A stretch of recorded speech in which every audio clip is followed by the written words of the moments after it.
This podcast is a production of Unfiltered Studios. If you would like to know more about joining Unfiltered Studios, please visit our website at unfpod.com for more information.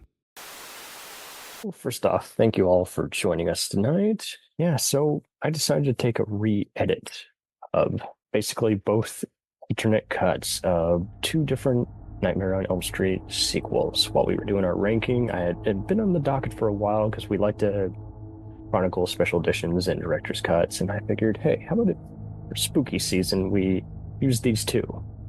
And of course, the chat got really animated, so enjoy. Tonight, what we're discussing in this brief chat is the unrated cut of Elm Street 5, The Dream Child, which has never been released since for some reason. It's only on that one original VHS release, and then Freddy's Dead, the sixth, and at that point was the final installment. There was all four versions. There was the theatrical cut, which got cut down. There was the home video cut, which in places like Germany had different angles and everything. Then there was the UPN TV cut, which used some of that.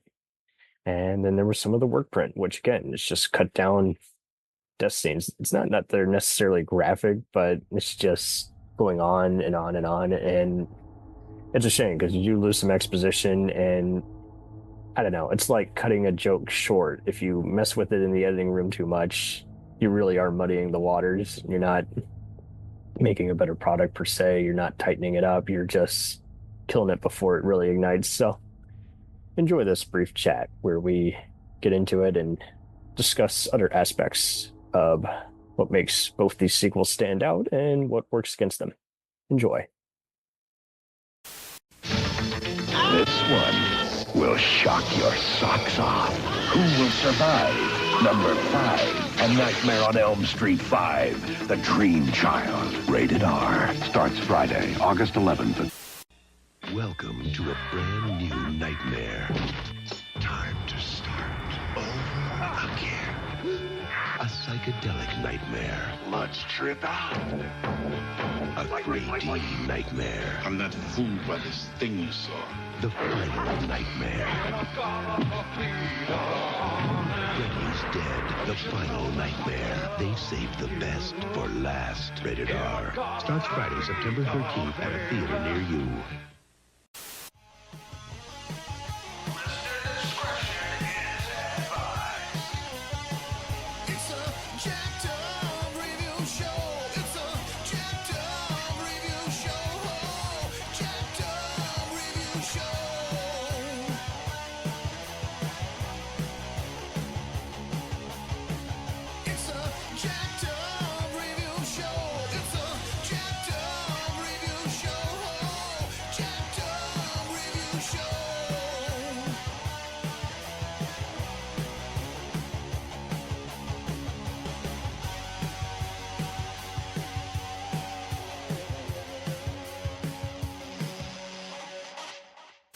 Wasn't for the fact that The Dream Child sucks. It is my least favorite nightmare movie. I would rather watch Freddy's Dead. And you know who agrees with me? The guys who wrote The Dream Child. And me. There you go.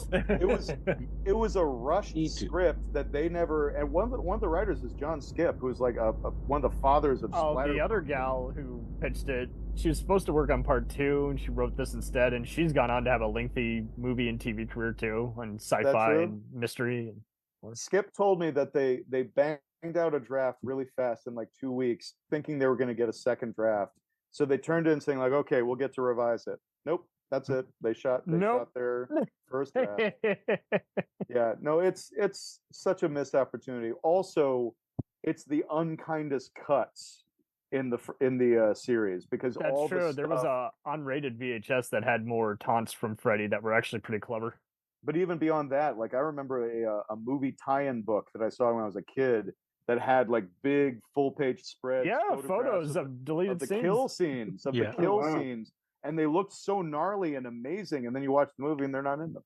Yeah, and I don't know why they haven't remastered them or not. I don't know if it's just the movie's lack of popularity or what, but it's like might be the difference between Paramount and New Line and what they were doing with their deleted scenes. So you could check a whole bunch archive and see if it's been scanned up on there. Maybe. Yeah, I think A New Beginning is an effective movie, and I think The Dream Child is not. I won't even watch it in a campy way where I go, "Oh, I remember this movie." It was so bad, and I hate to say that because that's my favorite franchise. But I like Friday the 13th 5.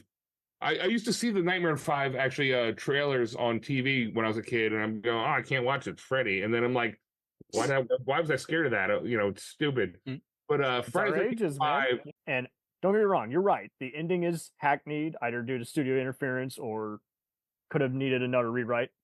I just feel like I liked how they validated the blonde gal who was wasted in part 4 and actually gave her something more to do. I look at my notes, but I thought the score was more atmospheric, and this actually, if you look at Stephen Hopkins' later work, like Ghost in the Darkness, Predator 2, 24.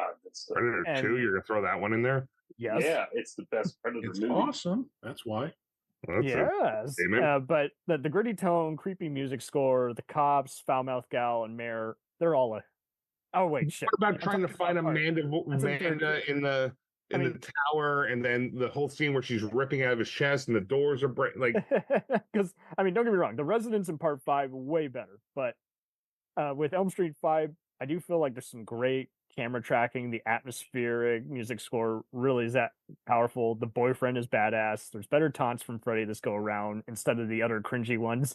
Don't get me wrong, part 3 is where he's at his best taunting. I agree. I just feel like once you get past some of the crap from part 4 that carries over, that it just watch it by its own isolated self. I think you'll have a lot more fun, but it's more of a leftover as opposed to the main giant Thanksgiving meal that part 1 and 3 provide. But that's okay. But yeah, part 4 was just dead space to me. I was just like, this is the worst music video I've ever seen. It's not Dream Warriors. It's not Dream Warriors, man.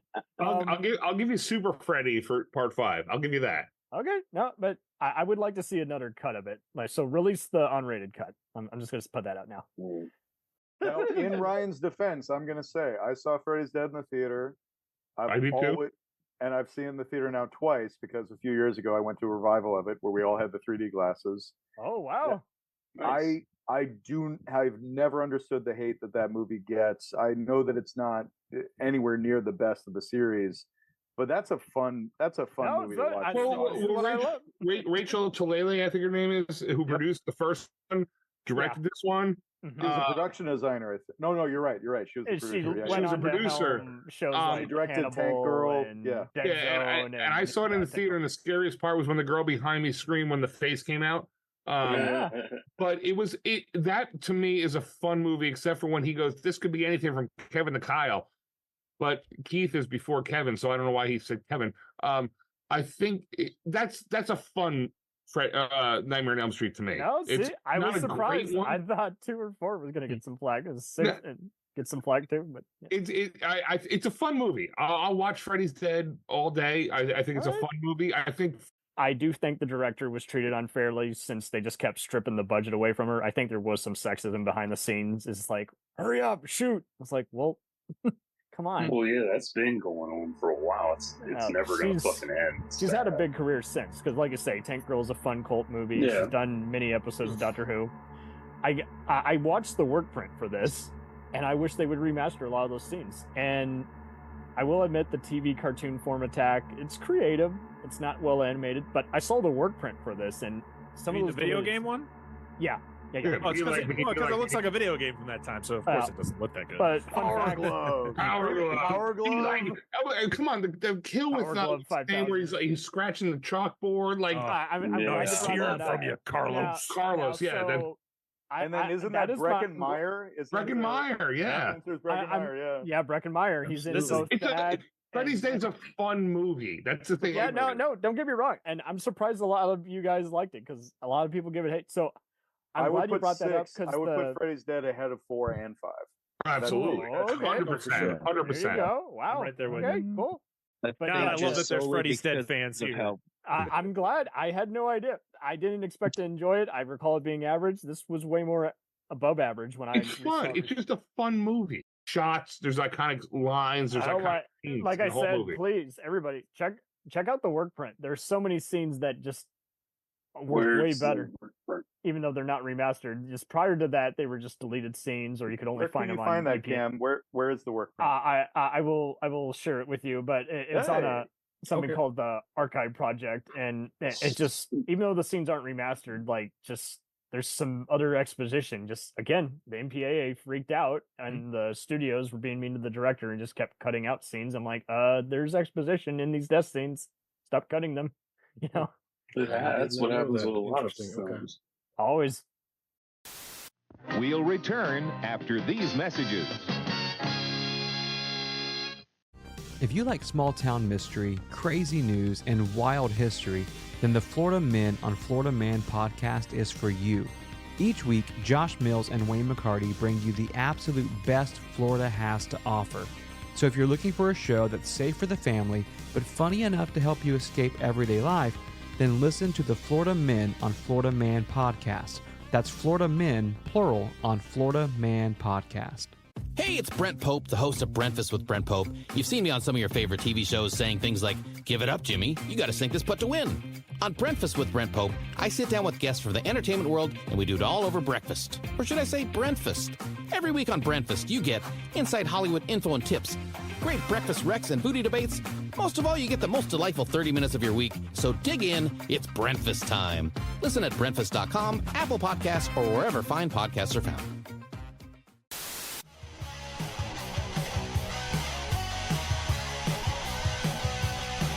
Follow us on the web on Facebook, Twitter, and Instagram. The podcast is available on Podbean, Spotify, iHeartRadio, Anchor, Apple, and anywhere else podcasts are available. Feel free to review our show and leave comments on any of those sites. Thanks a million for listening. It's a jacked up